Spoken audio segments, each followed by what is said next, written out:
Hello student, 9th class science chapter the fundamental unit of life cell, जीवन की मूलभूत इकाई कोशिका के क्वेश्चन आंसर्स को आज हम डिस्कस करेंगे। प्रीवियस क्लास में हमने MCQs मल्टीपल चॉइस क्वेश्चन, बहुचयनात्मक प्रश्न, रिक्त स्थान वाले प्रश्न, सत्य और असत्य कथन, ये सभी हमने मिलान वाले प्रश्न, ये सभी हमने प्रीवियस क्लास में स्टडी किए। आज हम डिस्कस करेंगे very short answer type questions, अति लघुत्रात्मक प्रश्न। पहला प्रश्न, अमीबा के अतिरिक्त किन्हीं दो एक कोशिकीय जीवों के नाम। ये हमारा MCQ में भी क्वेश्चन था। अमीबा, पैरामीशियम, यूग्लिना, क्लेमाइडोमोनास, ये एग्जाम्पल है हमारे पास में एक कोशिकीय जीवों। आकार परिवर्तन करने वाले एक कोशिकीय जीव का नाम अमीबा। अमीबा जो एक कोशिकीय जीव है, इसकी कोशिका जो है वो अपनी आकृति को परिवर्तित करती रहती है। कोशिका झिल्ली से कूटपाद जैसी संरचनाओं के बनने के कारण इसकी कोशिका, इसका शरीर, इसकी आकृति बदलती रहती है। कोशिका झिल्ली की एक विशेषता, कोशिका झिल्ली जो सभी कोशिकाओं को अस्तित्व करती है, एक वर्णात्मक या चयनात्मक पारगम्य झिल्ली होती है। वर्णात्मक या चयनात्मक पारगम्य झिल्ली से तात्पर्य है कि ये चुने हुए पदार्थों को बाहर से अंदर आने देती है और कोशिका द्रव्य के अंदर से चुने हुए पदार्थों को ये बाहर जाने देती है। कोशिका में कार्बन डाइऑक्साइड और ऑक्सीजन का जो आवागमन है वो किस प्रक्रिया के द्वारा होता है, हमने पीछे भी डिस्कस किया था, डिफ्यूजन और विसरण प्रक्रिया के द्वारा होता है। विसरण प्रक्रिया का सिद्धांत क्या है? विसरण की प्रक्रिया में पदार्थ अपनी अधिक सांद्रता से उच्च सांद्रता से किधर की ओर गमन करते हैं? निम्न सांद्रता की ओर गमन करते हैं, और इस गमन में किसी प्रकार की कोई ऊर्जा खर्च नहीं होती। कोशिका में जल का नियमन कौन सी क्रिया के द्वारा होता है? परासरण क्रिया के द्वारा होता है, जिसे हम ओस्मोसिस कहते हैं। कौन सी क्रिया के द्वारा? परासरण क्रिया के द्वारा। कोशिका के 3 प्रमुख क्रियात्मक क्षेत्र कौन से हैं? जब हमने कोशिका की संरचना को पढ़ा तो कोशिका के 3 प्रमुख क्रियात्मक क्षेत्र में हमने सबसे पहले बनाया था कोशिका आवरण, जो कोशिका झिल्ली और कोशिका भित्ति का बना होता है। तो कोशिका झिल्ली जो यहाँ इसका आवरण बनाता है, फिर कोशिका द्रव्य, और तीसरा जो संरचनात्मक घटक है वो केंद्र है।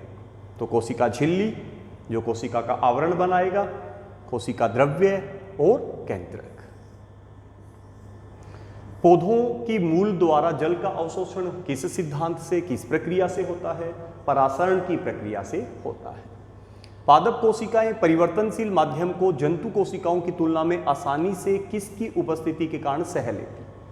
यानी अगर हम बाहर परिवर्तनशील माध्यम में किसी जल के अंदर पादप और जंतु कोशिकाओं को अगर हम छोड़ दें तो जल जो है वो बाहर से कोशिका के अंदर आता है, तो कोशिकाओं के आकार में परिवर्तन होता है। तो जंतु कोशिकाओं की तुलना में पादप कोशिकाएं इसे किसकी उपस्थिति के कारण सह लेती है? कोशिका भित्ति के कारण। पादप कोशिकाओं के बाहर कोशिका भित्ति होती है, जो पादप कोशिकाओं को जल के प्रवेश करने पर उन्हें फटने से बचाती है, जंतु कोशिकाओं में नहीं होती। क्रोमेटिन पदार्थ से क्या तात्पर्य है? क्रोमेटिन पदार्थ केंद्रक में उपस्थित धागे के समान संरचनाओं का एक जाल होता है। इसी क्रोमेटिन के क्रोमोसोम्स, गुणसूत्र बने होते हैं।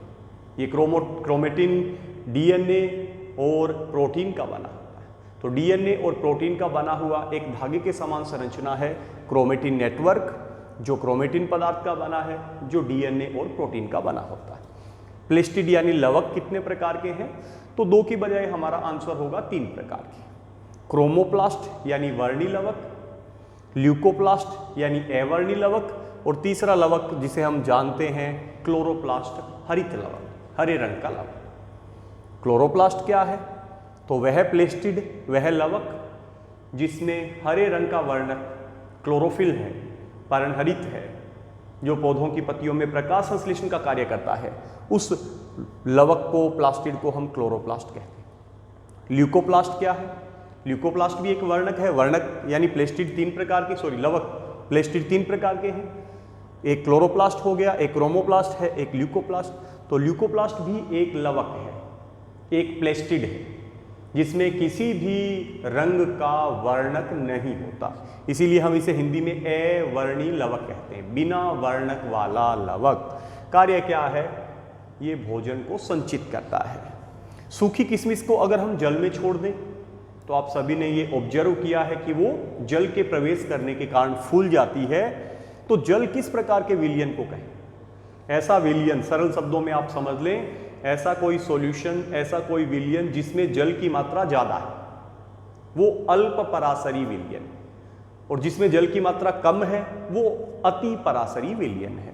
तो बाहर जो जल है वो अल्प पराशरी विलयन है, वहां जल की मात्रा ज्यादा है, इसीलिए जल बाहर से किशमिश के अंदर आता है, किशमिश फूल जाती है।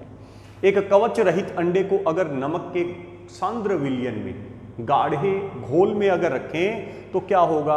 अंडा सिकुड़ जाता है, क्योंकि नमक को जब हमने रखा, नमक के अंडे को रखा नमक के सांद्र विलयन में, तो वो नमक का सांद्र विलयन अति पराशरी विलयन है, उसमें जल की मात्रा कम है, तो अंडे के अंदर से जल बाहर इस अति पराशरी विलयन में जाएगा, नमक के सांद्रित विलयन में जाएगा, और अंडे के अंदर से जल निकलने से वो सिकुड़ जाएगा। एक कोशिकीय जीवों के द्वारा कोशिका झिल्ली से पदार्थ या भोजन को ग्रहण करने की प्रक्रिया को क्या कहते हैं? जो एक कोशिकीय जीव जैसे अमीबा, जैसे ही उनके पास में कोई भोजन आता है, अमीबा की जो कोशिका झिल्ली है वो विशेष प्रकार के प्रवृद्ध उभार बनाती है, जिन्हें कूटपाद कहते हैं, और इन कूटपाद की सहायता से वो भोजन के कण को अपनी कोशिका के अंदर ले लेती है। इस क्रिया को कहते हैं एंडोसाइटोसिस। एंडोसाइटोसिस। प्लेज्मा झिल्ली, कोशिका झिल्ली, कोशिका कला भी इसे कहते हैं। हमने इसकी संरचना पढ़ी थी। ये दो पदार्थों की बनी होती है, प्रोटीन और लिपिड, वसा की बनी होती है। यदि कोशिका को अति पराशरी विलयन में रखेंगे तो क्या होगा? अति पराशरी विलयन है, उसमें जल की मात्रा कम है, तो कोशिका के अंदर से जल बाहर निकलेगा, कोशिका सिकुड़ जाएगी। कोशिका को रंगने के लिए, कोशिका के अभिरंजन के लिए कौन से अभिरंजक हम काम में लेते हैं? Iodine, safranin. केंद्रक के बाहर जो दोहरी झिल्ली पाई जाती है उसे केंद्रक झिल्ली कहते हैं। क्रोमोसोम अर्थात गुणसूत्र जो कोशिका के केंद्रक में पाए जाते हैं, किसके बने होते हैं? क्रोमेटिन के बने होते हैं, अर्थात डीएनए और प्रोटीन के बने होते हैं। जो प्रोकैरियोट है उनकी एक विशेषता और एक उदाहरण, प्रोकैरियोट का उदाहरण है बैक्टीरिया अर्थात जीवाणु, और इनकी कोशिका में सुविकसित केंद्रक नहीं पाया जाता, या हम ऐसा कह सकते हैं इनके केंद्रक में केंद्रक झिल्ली नहीं होती। अंतःप्रद्रवी जालिका कितने प्रकार की है? 2 प्रकार की है। खुरदरी अंतःप्रद्रवी जालिका, रफ एंडोप्लाज्मिक रेटिकुलम RER, चिकनी अंतःप्रद्रवी जालिका SER, स्मूथ एंडोप्लाज्मिक रेटिकुलम। ये खुरदरी क्यों है? क्योंकि इसके ऊपर राइबोसोम्स चिपके हुए होते हैं, इस पे राइबोसोम्स चिपके होते हैं। गोल्जी बॉडी, गोल्जी काय, गोल्जी उपकरण की खोज कैमिलो गोल्जी वैज्ञानिक ने, कैमिलो गोल्जी वैज्ञानिक ने की। इन्हीं के सम्मान में इन्हें गोल्जी उपकरण या गोल्जी काय कहा जाता है। गोल्जी काय के 2 कार्य, ये पदार्थों को संचित करती है, उनका रूपांतरण ट्रांसफॉर्मेशन करती है, और ये लाइसोसोम्स जिन्हें हम पाचक या आत्मघाती थैली कहते हैं उनका निर्माण भी करती है। लाइसोसोम के अंदर जो पाचक एंजाइम है उनका निर्माण कौन करता है? उनका निर्माण करता है खुरदरी अंतःप्रद्रवी जालिका, rough endoplasmic reticulum RER। ATP का पूरा नाम, एटीपी का निर्माण कहाँ होता है? माइटोकॉन्ड्रिया में, जिसे कोशिका का शक्ति ग्रह कहते हैं। ये उच्च ऊर्जा वाले अणु है, इन्हीं से कोशिका अपनी ऊर्जा के लिए इन्हीं अणुओं को वो काम में लेती है। तो पूरा नाम है एडिनोसिन ट्राइफॉस्फेट।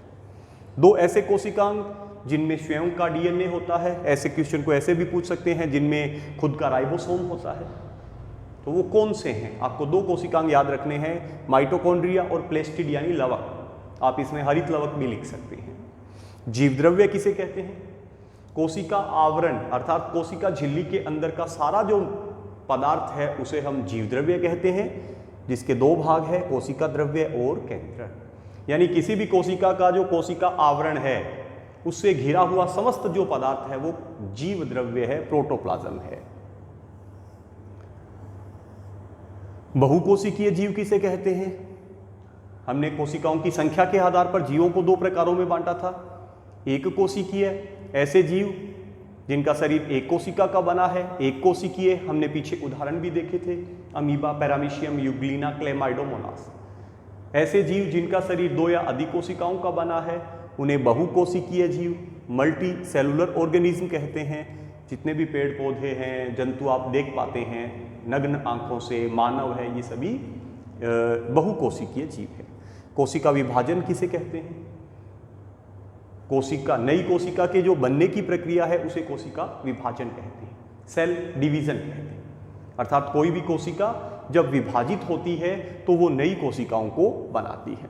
तो ये प्रश्न है हमारे अति लघुत्रात्मक प्रश्न।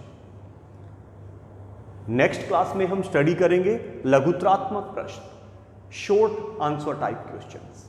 तो अभी तक हमारा जो पोर्शन क्वेश्चन आंसर में कंप्लीट हो चुका है, उसमें हमने बहुचयनात्मक प्रश्न किए हैं, हमने रिक्त स्थानों की पूर्ति वाले प्रश्न किए हैं, हमने सत्य और असत्य कथन वाले प्रश्न किए हैं, हमने मिलान करने वाले प्रश्न किए हैं।